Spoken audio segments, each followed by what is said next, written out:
Après le journal, nous retrouvons nos chers invités pour la suite de votre émission. Sana VUL, Komlan Sadio Etou, analyste économique et sociopolitique. Firmeteko Agbo, elle a également chroniqueur politique, directeur du Centre de recherche et de géopolitique internationale, Firmeteko Agbo. Et puis le journaliste et analyste politique Prosper Agboklou, on parlait des élections présidentielles au Nigeria où Bola Ahmed Tinubu du parti au pouvoir est élu président de la République. L'opposition conteste son élection. Firmeteko Agbo, on était avec vous. Oui, juste ajouter deux mots pour dire en réalité, pour parler de la démocratie et de ces entre guillemets méfaits en Afrique. En réalité, la démocratie, on a dit, c'est un luxe pour les pays qui ne sont pas encore développés. Parce qu'il y a des valeurs qu'on peut prendre dans la démocratie pour développer nos États. Maintenant, par rapport à l'élection au Nigeria, on a vu tout ce que Buhari a mis en place pour que son dauphin, entre guillemets, puisse gagner. Mais l'autre question aussi est de savoir si les opposants avaient assez de moyens pour pouvoir gagner cette élection. Parce que gagner une élection peut-être à la capitale ou dans une autre contrée aussi populaire ne permet pas systématiquement de gagner l'élection dans tout le pays. Est-ce que les opposants ont suffisamment de moyens? Est-ce qu'ils nous ont les moyens? C'est ça en fait. Donc des fois les opposants en Afrique, ça devient leur leitmotiv. On nous a volé, on nous a volé. Maintenant qu'ils prouvent. On peut vous voler, on peut vous avoir volé, il n'y a pas de problème. Mais il faut que vous arriviez, les opposants en Afrique, il faut que vous arriviez à apporter toutes les preuves qui montrent à suffisance qu'on vous a volé. L'opposition au Nigeria, est-ce qu'elle a tous les éléments? Parce que vous savez, des années, on est fatigué, on nous a volé, fraude là. Il n'y a aucune élection pas transparente dans ce monde-là. C'est-à-dire, il y a toujours des bribes de fraude, d'incorrection, parce que tout d'abord, l'opposition n'a pas les moyens pour centraliser tous les résultats aussi, non plus. Alors, Sana, VUL, Komlan Sadio et tout, finalement, ce n'est pas une surprise. On l'a écouté tout à l'heure dans le reportage de Florence Kwekpassé. Bola Ahmed Tinubu, c'est le faiseur de président, comme on le dit souvent. La surprise serait peut-être Peter Obi, qui est arrivé à prouver à suffisance aux Nigérians qu'à un moment donné, on est là de la gouvernance des deux partis phares, ces partis qui dirigent le pays depuis des années. Bon, vous savez, le jeu démocratique, et parce que c'est très important que nous en reparlions, parce que j'ai été un peu choqué, très choqué d'ailleurs par les propos de M. Prosper. Parce qu'il a eu tendance à faire de la démocratie du dégagisme. Non. La démocratie, ce n'est pas parce que le parti de l'un a fait 2 mandats et que forcément un autre doit revenir, un autre parti politique doit revenir. Si M. Buhari a fait 2 mandats et que par le jeu démocratique, par les urnes, les électeurs nigériens ont choisi M. Bola Tinubu, qui se trouve être du même parti que Buhari, c'est ça la démocratie. Et c'est cette compréhension erronée que les gens ont en Afrique bien souvent dans leur tête. En fait, la démocratie, c'est que oui, tel parti a fait... l'autre parti... Non, la démocratie, ce n'est pas du dégagisme. La démocratie, c'est les urnes. C'est ce que les électeurs ont décidé dans les urnes. Et justement, les électeurs nigériens ont, au vu des résultats qui ont été annoncés jusqu'alors, fait de M. Bola Tinubu le nouveau président du Nigeria. C'est ça la démocratie. C'est le respect de la vérité des urnes. C'est le respect de la vérité des urnes. Ce n'est pas quelqu'un qui doit quitter parce qu'il est de ce parti. Non. Non. Même si c'était le fils de M. Buhari. S'il est élu par les Nigérians. Si c'est un scrutin libre, transparent, au terme des résultats définitifs, après analyse... Et c'est ça le problème aujourd'hui. Pour l'opposition, ce n'est pas un scrutin transparent. Mais sur quelle base? Ma foi, on ne conteste pas des élections avec un communiqué de presse. Non, on ne conteste pas des élections avec un communiqué de presse. On conteste des élections en utilisant les voies de recours. Le recours que la loi vous autorise.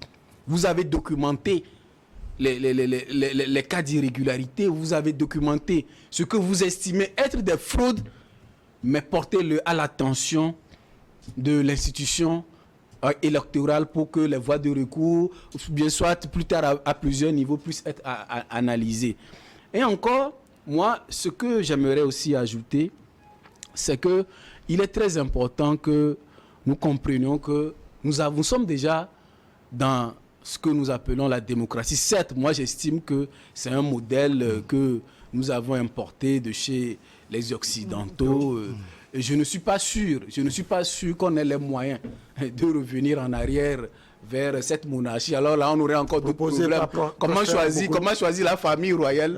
Mais ça va créer des conflits, ça va créer des morts, etc. Déjà même, avec les problèmes de chefferie que nous avons dans nos pays. Dans le village. Dans le village de Prosper, par exemple.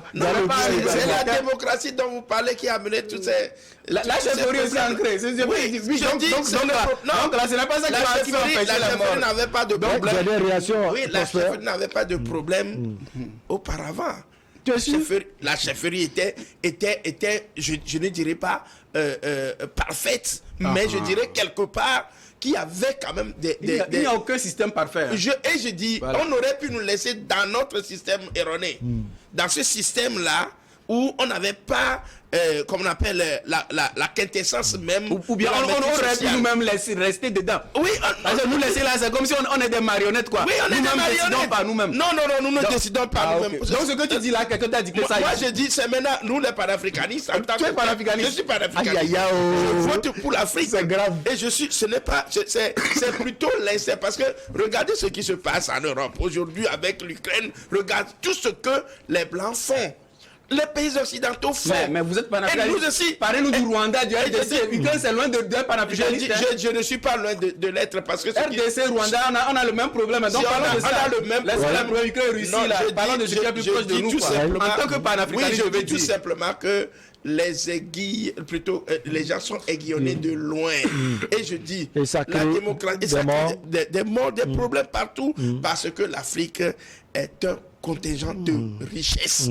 Et tout le monde convoite cette richesse-là et on passe par tous les moyens pour embrouiller les Africains. Et nous sommes assez naïfs pour être embrouillés aussi. Non, ce n'est pas que nous sommes naïfs. Ceux qui veulent lever la tête, on les tue. Regarde, Thomas Sankara. Pas encore tué. Mais Thomas Sankara, c'est ce que je suis en train de faire. Je te dis, Thomas Sankara l'a fait, d'autres l'ont fait, ils ont été tués, assassinés. Quand Sékou Touré avait dit le nom, ce nom, fameux nom qu'on disait à l'époque, qu'est-ce que la France a fait? Elle a fait de la spéculation.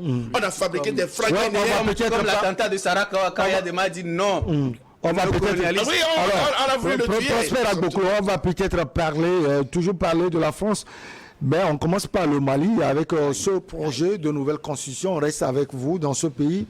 C'est un projet qui renforce les pouvoirs du président Assimi Goïta, lui permettant d'ordonner la mobilisation générale dans ce pays déstabilisé. On ne le connaît pas, la violence, et qui relègue le français au rang de langue de travail. Alors on va écouter le président Assimi Goïta et on revient pour la suite avec vous, chers invités. Si l'avant-projet de constitution a été accueilli avec beaucoup d'espoir par la majorité des Maliens, il a dans le même temps suscité des interrogations et même des appréhensions chez certains de nos concitoyens. Ceci est de l'ordre normal des choses, car on ne peut jamais avoir l'unanimité quand il s'agit de décider et de faire des choix concernant les questions importantes engageant la vie de la nation.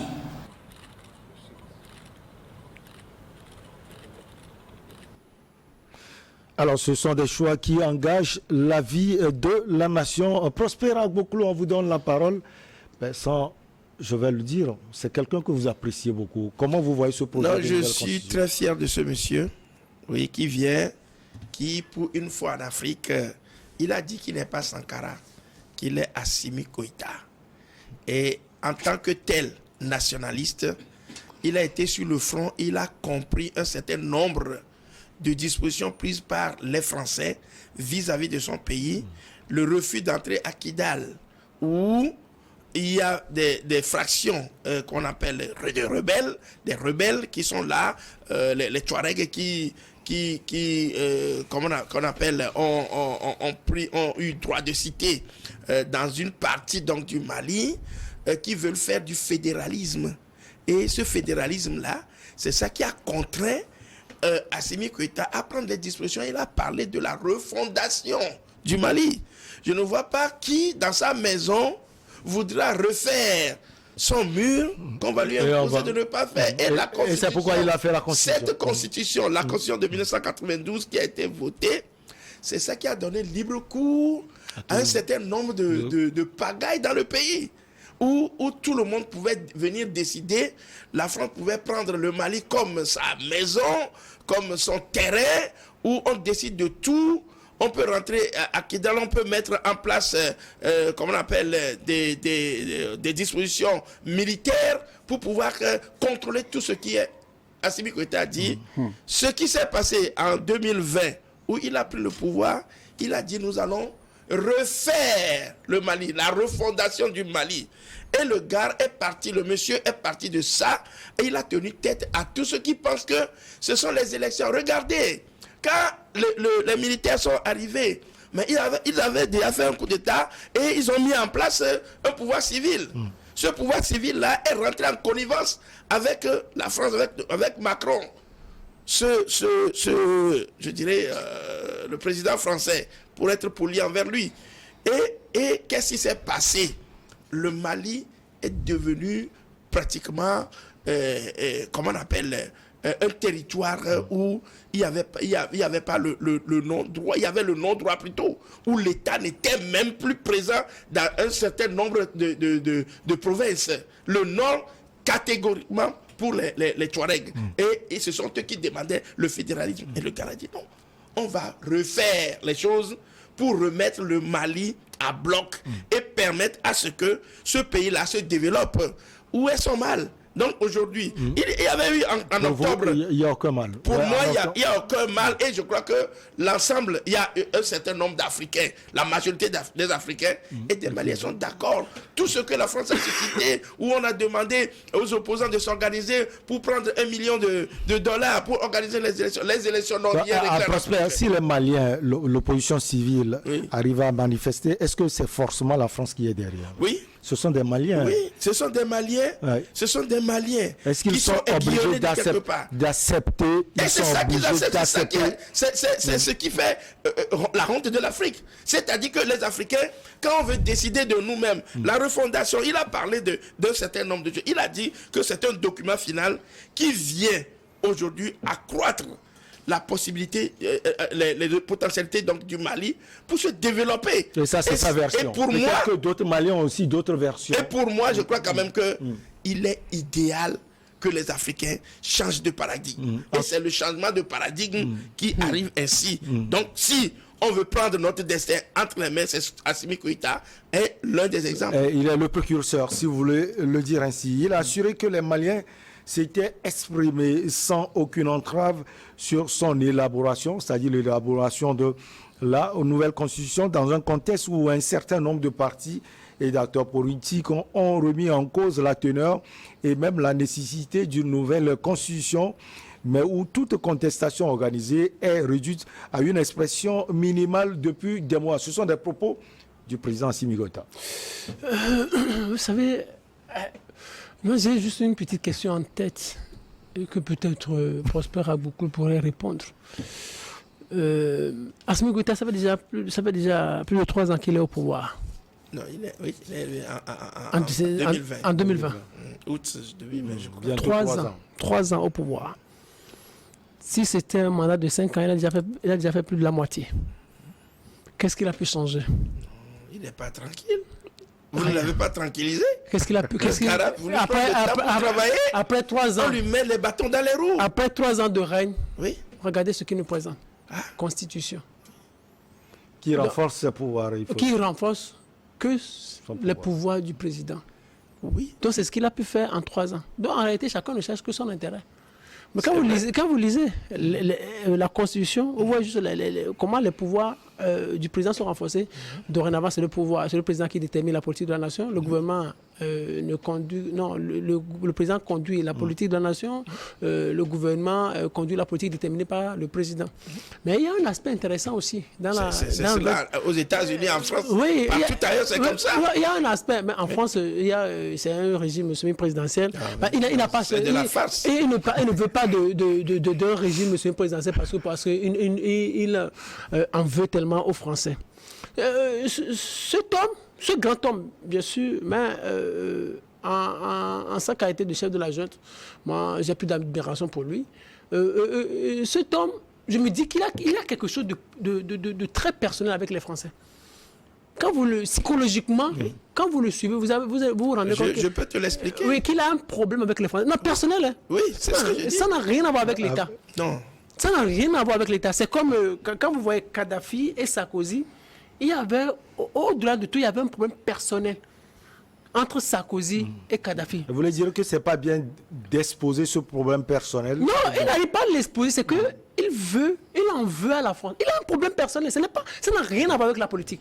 Si les psychologues, nous en parlerons un jour par rapport à ça. Quand je viens de voir son visage, et la manière dont il est aujourd'hui, je suis convaincu que ce monsieur a un problème avec la France. Juste pas l'expression faciale. Oui, juste pas l'expression faciale. C'est fort, hein. Non, juste, maintenant, Serge, je l'ai découvert. Maintenant, j'y pense depuis, mais regardez encore. Il y a un aspect formidable dans la Constitution. On dit le putsch, le coup d'État, est un crime imprescriptible. Waouh! Donc il accepte aujourd'hui. Dans la Constitution du 25 février 1992, c'était la même version. Le coup d'État est un crime imprescriptible. Il y avait ce texte et lui, il est venu le violer. Donc si à l'avenir, il est maintenu au pouvoir, et si à l'avenir, si d'aventure quelqu'un arrivait à violer ce même texte, qu'il n'emprisonne pas la personne. Qu'il n'emprisonne pas la personne. Parce qu'il a violé, c'est un criminel constitutionnel. C'est un criminel constitutionnel. Il a violé la loi fondamentale de la République. Il a violé la loi fondamentale de la République. Je ne trouve pas ici, hein. Il a fait 2 coups d'État. Il est plutôt pragmatique. Cet homme doit se retrouver devant les juridictions du pays. Parce qu'il a violé la Constitution. Vous savez pourquoi j'insiste là-dessus? Parce que dans le nouveau texte, il est encore dit faire un putsch au Mali est un crime imprescriptible. Il a fait... C'est du pragmatisme. Non, c'est un crime imprescriptible.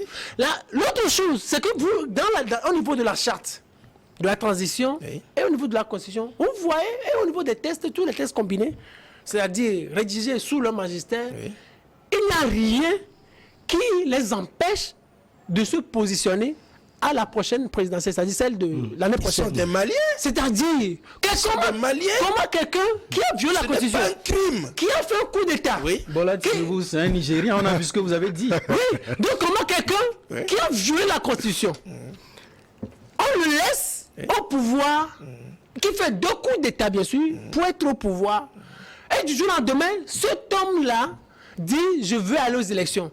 Mais il a quelle valeur à nous vendre?